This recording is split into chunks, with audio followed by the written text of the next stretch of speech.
रंगभूमीचं महत्त्व जगापर्यंत पोहोचावं आणि लोकांमध्ये त्याविषयी रुची निर्माण व्हावी या उद्देशानं दरवर्षी 27 मार्च रोजी जागतिक रंगभूमी दिन साजरा केला जातो।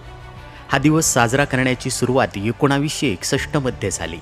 रंगभूमी केवळ मनोरंजनाचं साधन नाही, तर लोकांपर्यंत पोहोचण्याचं ते एक उत्तम माध्यम आहे। याचंच महत्त्व लक्षात घेऊन आत्मा मालिक संस्थेमध्ये विद्यार्थ्यांना परमपूज्य सद्गुरू आत्मा मालिक माऊलींच्या कृपा आशीर्वादाने व संस्थेचे अध्यक्ष माननीय श्रीमान नंदकुमारजी सूर्यवंशी साहेब यांच्या मार्गदर्शनातून अभिनय कला शिकवण्यास सुरुवात झाली। सुरुवातीला ज्येष्ठ रंगकर्मी अभिनेते पांडुरंग घांगरेकर सर यांच्या मार्गदर्शनातून आत्मा मालिक ललित कला अकादमीची स्थापना करण्यात आली। यातून अनेक बालकलाकार घडले।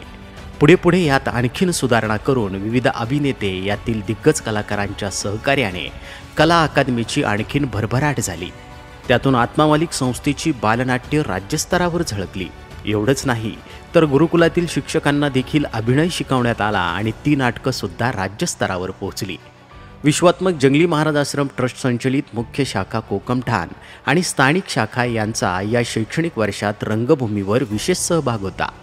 त्यातून महाराष्ट्र राज्य सांस्कृतिक संचालनालय आयोजित 21व्या बालनाट्य स्पर्धेमध्ये कोकमठाण विभागाच्या 4 बाल एकांकिका, पुरणगाव 2, वाडा 1, शहापूर 1, नेरले 1 असे 9 बालनाट्य सहभागी झाले।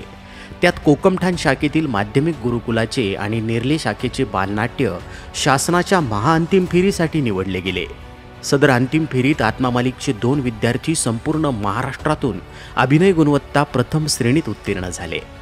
त्याचबरोबर सदर वर्षी आत्मा मालिक संकुलातील शिक्षकांनी हौशी मराठी नाट्य स्पर्धेत सहभाग घेतला आणि प्रेक्षकांची मनं जिंकली।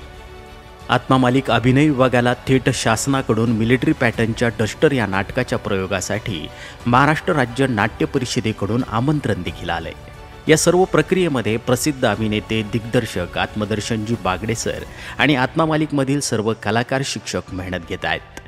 या सर्व बालकलाकारांना आणि त्यांना मार्गदर्शन करणाऱ्या शिक्षकांना संस्थेचे अध्यक्ष माननीय श्रीमान नंदकुमारजी सूर्यवंशी साहेब यांनी जागतिक रंगभूमी दिनाच्या निमित्तानं हार्दिक शुभेच्छा देत अभिनंदन केलंय। आत्मा मालिक न्यूजसाठी संपादक सागर आहिरे, कोकमठाण।